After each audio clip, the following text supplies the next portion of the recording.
ನಮಸ್ಕಾರ. ನಾನು ಕಲ್ಲಪ್ಪಣ್ಣ ಇವತ್ತು ಊರ ಹತ್ರ ಇರ್ತಕ್ಕಂಥ ಬೆಟ್ಟಕ್ಕೆ ಹೋಗಿದ್ದೆವು. ಬೆಟ್ಟದಲ್ಲಿ ವಿಹಾರ ಮಾಡ್ತಾ ನಡ್ಕೋತ ಹೊಂಟಿದ್ದೆವು. ಅಲ್ಲಿ ಒಂದು ಮಠ ಇತ್ತು. ಮಠದಲ್ಲಿ ಒಬ್ಬರು ಸನ್ಯಾಸಿಯವರು ತಮ್ಮ ಜೀವನ ಸಾಗಿಸ್ತಾ ಇದ್ದರು. ಅವ್ರನ್ನ ಭೇಟಿ ಮಾಡಿದೆವು, ನಮಸ್ಕಾರ ಮಾಡ್ಕೊಂಡೆವು ಮಾಡಿ ಮತ್ತು ನಾವು ನಮ್ಮ ನಡಿಗೆಯನ್ನು ಆರಂಭಿಸಿದ್ದೆವು. ಅಂಥ ಸಂದರ್ಭದಲ್ಲಿ ಕಲ್ಲಪ್ಪಣ್ಣ ಅಂದ, ಅಲ್ಲೋ ತಮ್ಮ, ಊರು ಬಿಟ್ಟು ಗುಡ್ದಾಗ ಬಂದು ಕುಂತು ಇಷ್ಟು ದೂರ ಕುಂತು ಇಷ್ಟೆಲ್ಲ ಏಕಾಂತದಲ್ಲಿ ಸಾಧನೆಯನ್ನು ಮಾಡ್ತಾರಲ್ಲ, ಇವರ ಒಂದು ಸಾಧನೆಯನ್ನು ಮೆಚ್ಚತಕ್ಕಂಥದ್ದು. ಸರಿ, ಇವ್ರಿಗೂ ಕೂಡ ಅನೇಕ ಸಮಸ್ಯೆಗಳಿರ್ತವೆ. ಸರಿಯಾದ ಸಮಯಕ್ಕೆ ಆಹಾರದ ವ್ಯವಸ್ಥೆ ಆಗೋದಿಲ್ಲ. ಒಬ್ಬನೇ ಆದಾರ, ಸಾಧನೆಯಲ್ಲಿ ತೊಡಗ್ಯಾರ. ಆನಂತರ ಮಳೆ ಗಾಳಿ ಚಳಿಗೆ ಸರಿಯಾದ ರಕ್ಷಣೆ ಇಲ್ಲ, ಅದನ್ನು ಕೂಡ ಅವರು ಅನುಭವಿಸ್ಬೇಕು. ದೇಹಕ್ಕೆ ಸ್ವಲ್ಪ ಶ್ರಮ ಅನ್ನಿಸ್ತದೆ, ಭಾಳ ಕಷ್ಟ ಅದ ಇವ್ರ ಜೀವನ ಅಂತ ಅವ್ರು ಅಂದರು. ಯಾರು? ಕಲ್ಲಪ್ಪಣ್ಣ. ಹಂಗೆ ಹೌದು ಬಿಡಪ್ಪ ಅಣ್ಣ ಅಂತ ನಾನು ಅಂದೆ. ಹಾಗೆ ಮತ್ತು ಕಲ್ಲಪ್ಪಣ್ಣನೇ ಹೇಳ್ದ, ಇನ್ನು ನಾವು ಅಲ್ಲಿಪ್ಪ ಊರಾಗ ಸಂಸಾರದ ಒಂದು ಜಂಜಡದೊಳಗೆ ನಾವು ಮುಳುಗಿ ಹೋಗೀವಿ. ನಾವು ಏಕಾಂತದಾಗ ಇರ್ಬೇಕಂತ ಬಯಸಿದ್ರೆ ಎಲ್ಲಿ ಆಗ್ತದೆ ಹೇಳು? ಈ ಕಡೆ ಮಕ್ಕಳು ಕಿರಿಕಿರಿ, ಹೆಂಡತಿ ಕಿರಿಕಿರಿ, ಆ ಕಡೆ ಆಗ ಬಂದು ಬಳಗದ ಕಿರಿಕಿರಿ, ಎಷ್ಟು ಕಿರಿಕಿರಿ ಸಮಾಧಾನ, ಎಷ್ಟು ಕಿರಿಕಿರಿ ಎಲ್ಲ ನಾವು ಸಹಿಸ್ಕೊಂಡು ಇರಬೇಕಲ್ಲ. ಆ ಮಾತನ್ನು ಕಲ್ಲಪ್ಪಣ್ಣ ಹೇಳಿದಾಗ ಇಲ್ಲಿ ಕಲ್ಲಪ್ಪಣ್ಣನ ಮಾತಿನಲ್ಲಿ ಒಂದು ಹೊಸ ವಿಚಾರ ಇತ್ತು. ಏನಂದ್ರೆ,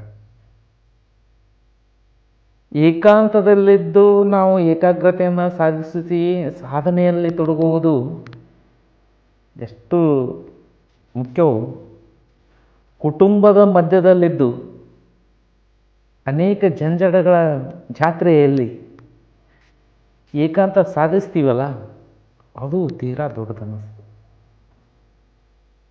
ಈಗ ಒಂದು ಗಿಡವನ್ನು ನೆಟ್ಟು ಅದಕ್ಕೆ ರಕ್ಷಣೆ ಕೊಟ್ಟು ಅದಕ್ಕೆ ನೀರು ಹಾಕಿ ಸರಿಯಾದ ಸಮಯಕ್ಕೆ ನೀರು ಹಾಕಿ ಗೊಬ್ಬರ ಹಾಕಿ ಅದನ್ನು ಯಾರಿಂದ ಹಾನಿ ಆಗ್ಲಾರ್ದಂಗೆ ಕಾಪಾಡ್ಕೊಂಡು ಬೆಳೆಸೋದು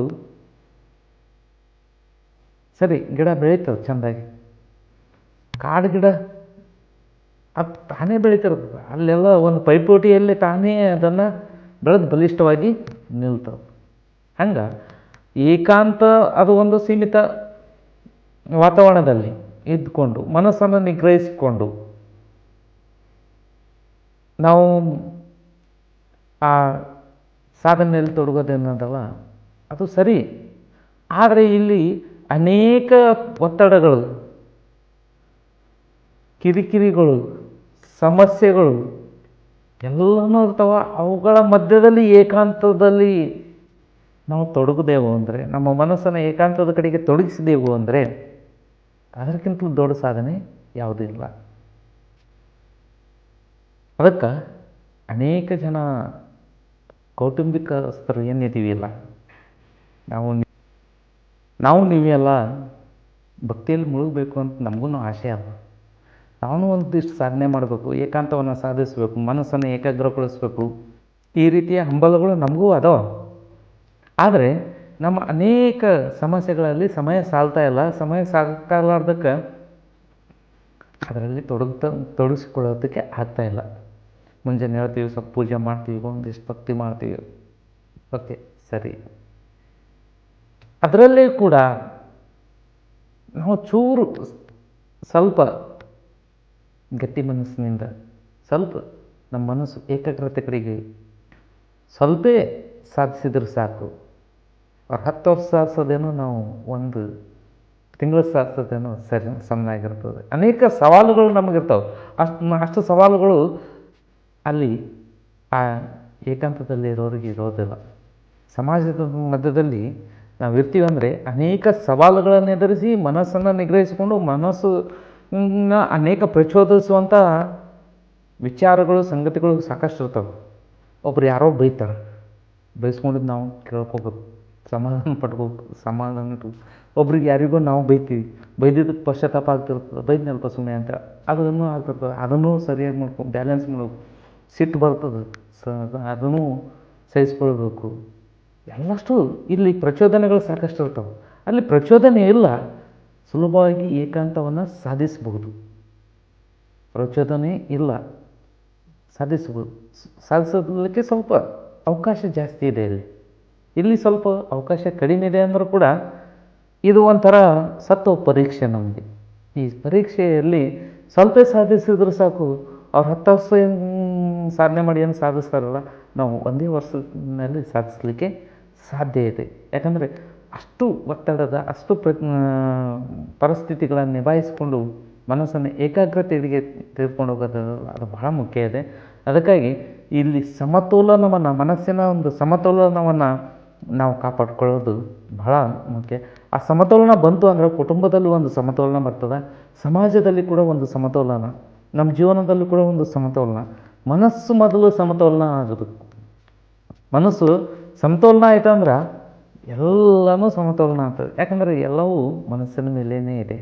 ಮನಸ್ಸು ಸಂತೋಷವಾಗಿದ್ದರೆ ಇಡೀ ಜಗತ್ತೇ ಸಂತೋಷವಾಗಿದೆ ಅಂತ ಅನ್ನಿಸ್ತದೆ. ಮನಸ್ಸು ಬೇಸರದಲ್ಲಿದ್ದರೆ ಇಡೀ ಜಗತ್ತು ಹೆಂಗೆ ಕರ್ಲಕ್ಕ ನಮಗೆ ಸಂಬಂಧ ಇಲ್ಲ ಅನ್ನಿಸ್ತದೆ. ಅದಕ್ಕಾಗಿ ಆ ಮನಸ್ಸಿನ ಒಂದು ಸಮತೋಲನವನ್ನು ನಾವು ಕಾಯ್ದುಕೊಳ್ಬೇಕು. ಅದರಿಂದ ನಮ್ಮ ಕುಟುಂಬದಲ್ಲಿ ಸಮತೋಲನ ಉಂಟಾಗ್ತದೆ, ಸಮಾಜದಲ್ಲಿ ಸಮತೋಲನ, ನಮ್ಮ ಜೀವನದಲ್ಲಿ ಕೂಡ ಸಮತೋಲನ ಉಂಟಾಗ್ತದೆ.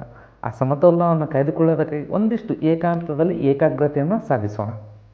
ಮನಸ್ಸಿನ ಏಕಾಂತದಲ್ಲಿ ಈ ಪುಟ್ಟ ಮಕ್ಕಳು ಇರ್ತವೆ, ಕಿರಿಕಿರಿ ಮಾಡ್ತಿರ್ತಾರೆ, ಸಿಟ್ಟು ಬರ್ತಿರ್ತದೆ, ಎಲ್ಲ ಆಗ್ತಿರ್ತದೆ. ಒಂದಿಷ್ಟು ಅವು ನಮ್ಮ ಮನಸ್ಸನ್ನು ನಾವು ನೋಡೋದು, ನನಗೆ ಸಿಟ್ಟು ಬರಕತ್ತದ, ನನಗೆ ಖುಷಿ ಆಗ್ತದೆ, ನಾನು ತಿನ್ನೋ ಊಟ ರುಚಿ ಅನ್ನಿಸ್ತಾ ಇದೆ, ತಿನ್ನೋ ಊಟ ಸರಿ ಅನ್ನಿಸ್ತಾ ಇಲ್ಲ, ಅದನ್ನೇ ಒಂದಿಷ್ಟು ಗಮನಿಸೋದು. ಆ ಗಮನಿಸುವಿಕೆಯಲ್ಲಿ ಒಂದು ಸಾಧನೆ ಆಗ್ತದೆ. ಅಷ್ಟೇ ಮಾಡ್ಕೊತ ಹೋದರೆ ಒಂದು ಸಾಧನೆ ಆಗ್ತದೆ. ಅದನ್ನು ಕೂಡ ಮಾಡೋದರಿಂದ ಸಮತೋಲನ ಉಂಟಾಗ್ತದೆ, ಮನಸ್ಸಿನ ಸಮತೋಲನ ಉಂಟಾಗ್ತದೆ. ಆ ಸಮತೋಲನ ಬಂತು ಅಂದರೆ ಎಲ್ಲ ಕಡೆ ಸಮತೋಲನ ಆಗ್ತದೆ. ಧನ್ಯವಾದಗಳು.